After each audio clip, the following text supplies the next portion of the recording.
Way back in lesson 2, we learned all about the difference between major chords and minor chords, and how by just changing one note in a chord, you can get a whole new flavour of sound. Going from major to minor. Or to put it another way, going from happy to sad.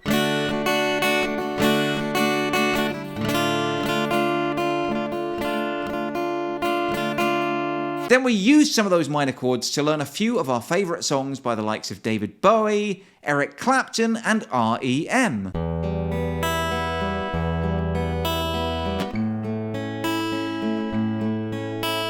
If you haven't already watched that lesson, then go ahead and check it out right now. Because firstly, it'll really help you with today's lesson, and secondly, you get to learn some really cool songs as well. Today, we're going to learn a whole new flavour of chord, one that's really going to put some pep in your step, the 7th chord.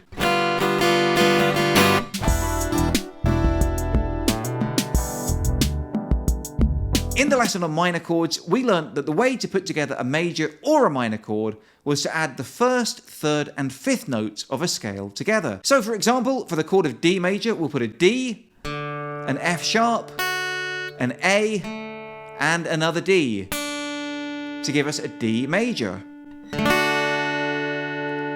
And if we wanted to get a D minor, all we would do is flatten that 3rd, or put it down 1 semitone or down 1 guitar fret to make that F sharp an F natural, which just means a regular F. And a D, F natural and an A gives you a D minor. Likewise, by changing an A major chord from A, C sharp and E to A, C natural and E, we get an A minor. And if E, G sharp and B gives us an E major chord,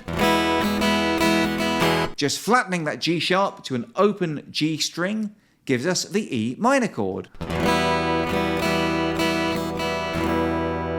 And by flattening that 3rd note in the scale, that gave us a whole new type of chord, the minor chord, or the sad chord. Well, today I'm going to teach you how to make a new flavour of chord, the 7th chord. As I said, the major and minor chords are both made up of the 1st, 3rd and 5th notes of your scale, but if we add an extra note, that gives us a 7th chord. Let's look one more time at the chord of D major. We've got our 1st note, the D, we've got our 3rd note, the F sharp, and we've got our 5th note, the A. And then on the B string, we're just repeating that D again, so we've got 2 Ds. But what if, instead of just repeating that D up here, we slipped it down a tone, so it's playing what's called technically the minor 7th note of the scale. Now you don't need to worry too much about the theory here. All you need to know is that that octave note here is being slid down 1, 2 frets. So basically, instead of playing another D, we're playing the note of C. And if we keep the other 3 notes the same, then a D7 chord will sound like this. Or let's go back to our trusty G chord. We know that the chord of G major is made up of the 1st, 3rd and 5th notes of a G major scale. G, B, D. And then with the other 3 strings, we just repeat the G, D, G, just to make it sound a bit fuller. And that's our G major chord. Well, if we play it without the D here and leave that as just an open B string, that's another way to play the G chord, because we've still got a B, we've still got a D, we've still got a G. So that's fine. That's an easy way to play the G major chord. But how do we make it into a 7th? Well, we've got a G note here, and we've got an open G string here. Do we really need a 3rd G note here?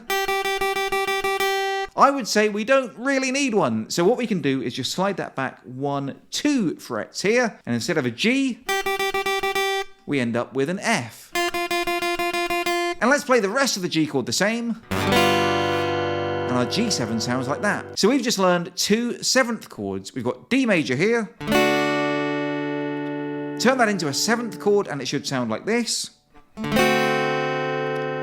Or we've got a G major here. And turn that into a 7th chord, it should sound like this.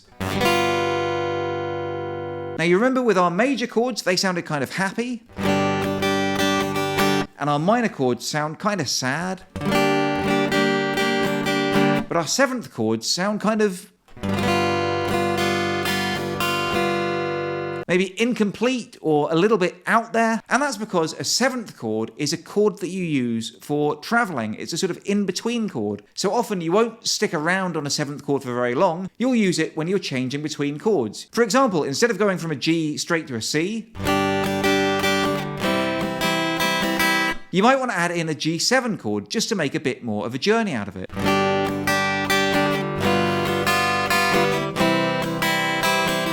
And if you do that, you can actually hear the notes going from G to F to E on that top string. So like the minor chord, the 7th note is just one note different to your major chord. Where basically you swap your octave note for one that is one tone or 2 frets lower. Or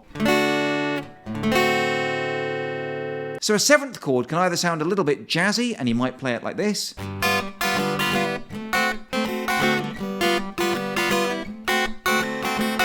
or it can be used as a sort of in-between chord to help you transition between 2 chords. So it's really handy to understand your 7th chords and have a couple of them in your arsenal for when you're playing your favourite songs.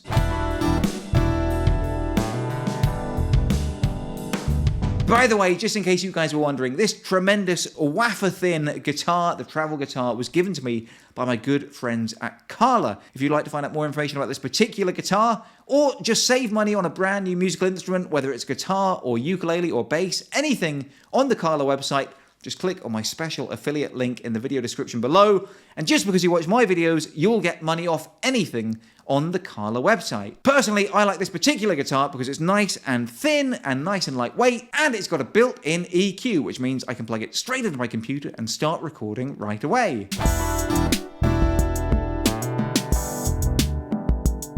So now we know the chords of D7 and G7.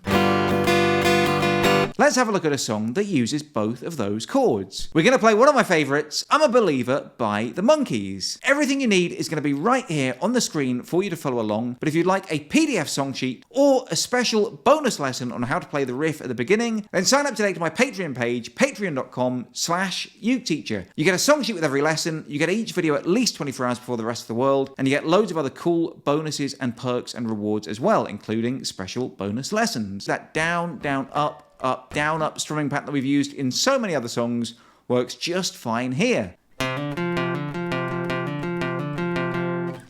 thought love was only true in fairy tales, meant for someone else but not for me.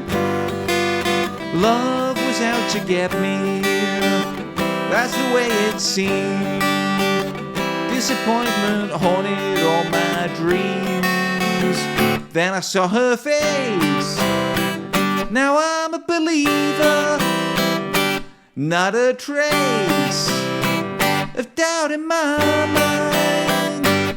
I'm in love, I'm a believer. I couldn't leave her if I tried.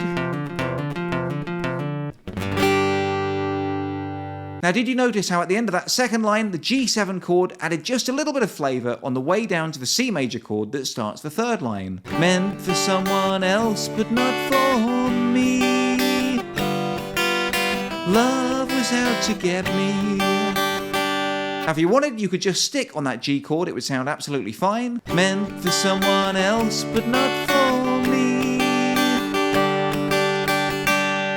And that's fine, but the G7 chord just adds a little bit of interest. It gives your fingers something to do, and it gives the listener something to do in between the lines. Meant for someone else, but not for me. Love was out to get me. Likewise, the last line of the verse, before we go into the chorus, is C to G to D7. Disappointment haunted all my dreams. You could stick with the normal D major if you wanted to. Disappointment haunted all my dreams. It just sounds a little bit bland and peppy and upbeat. If we switch to that D7 chord, it adds a little bit of something for the listener to think about, what's going to happen next? Then I saw her face.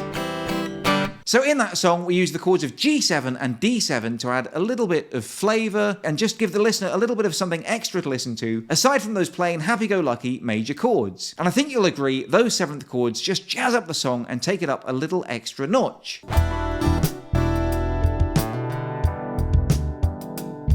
Another example of a seventh chord just jazzing up a normal song is Johnny Be Good. We can play it easily enough with the chords of A, D and E, because it's just your standard 12-bar blues pattern. Deep down Louisiana, down in New Orleans, way back up in the woods among the evergreens, there stood a log cabin made of earth and wood, where lived a country boy named Johnny Be Good, who never ever learned to read or write so well, but he could play a guitar just like he's ringing a bell.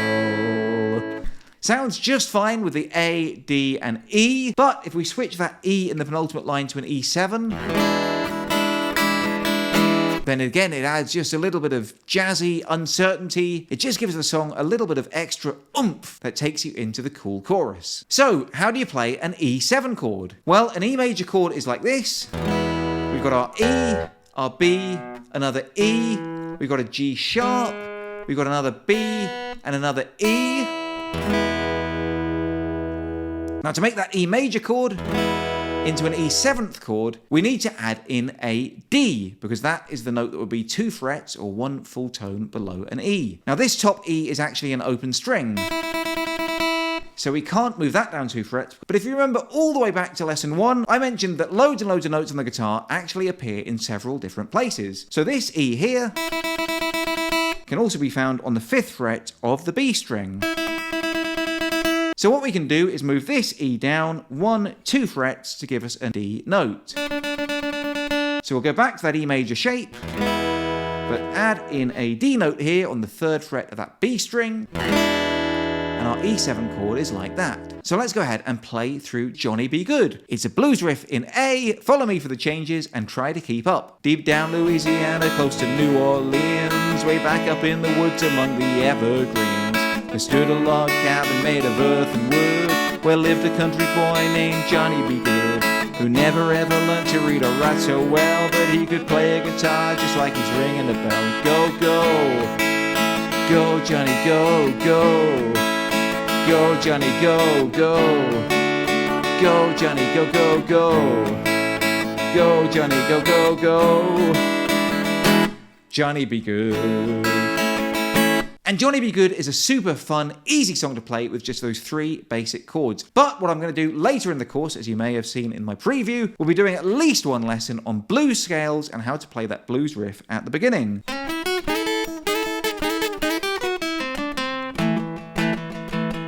Seventh chords are also often thought to sound quite jazzy and can be used a lot in that kind of music. Let's learn another 7th chord. We've got the chord of A major here, which has got an A, an E, another A here, then there's a C sharp, and then there's another E.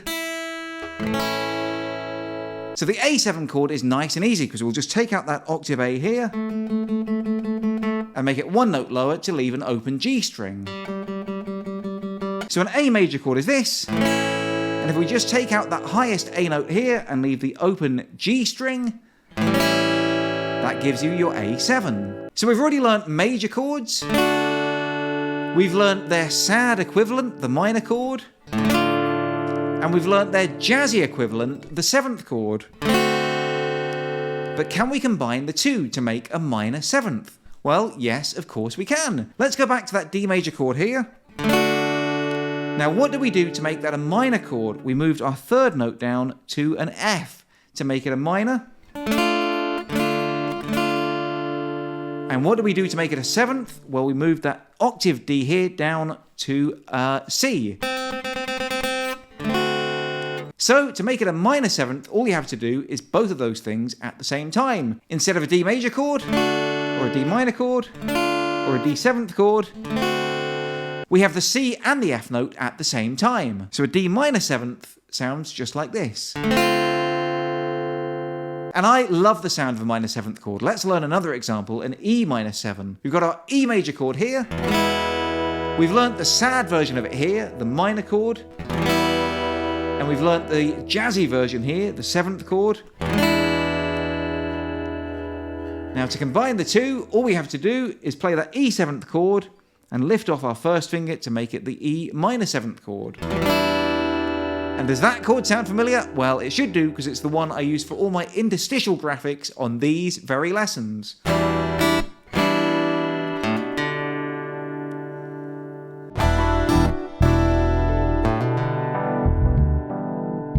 Let's have a quick look now at two songs with an E minor 7th chord. This is my fight song, take back my life song, prove I'm alright song.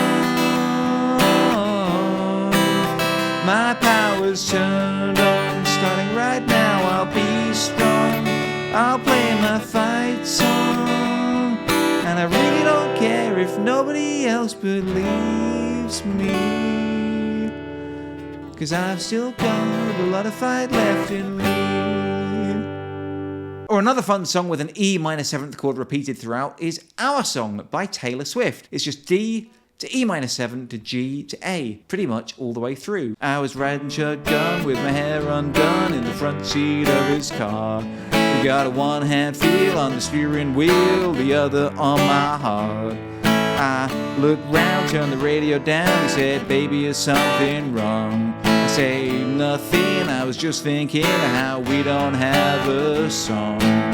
And he says, our song is a slamming screen door, sneaking out late, tapping on your window when we're on the phone and you talk real slow, 'cause it's late and your mama don't know. Our song is the way you laugh, the first date, man, I didn't kiss her but I should have. And when I got home, before I said amen, asking God if he could play it again.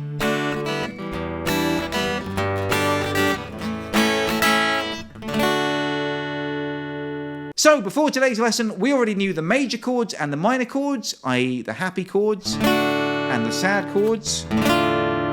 Today we've learned the 7th chords, i.e. the jazzy chords, and the minor 7th chords, i.e. the sort of mysterious, somewhat jazzy, somewhat soulful, doleful chords.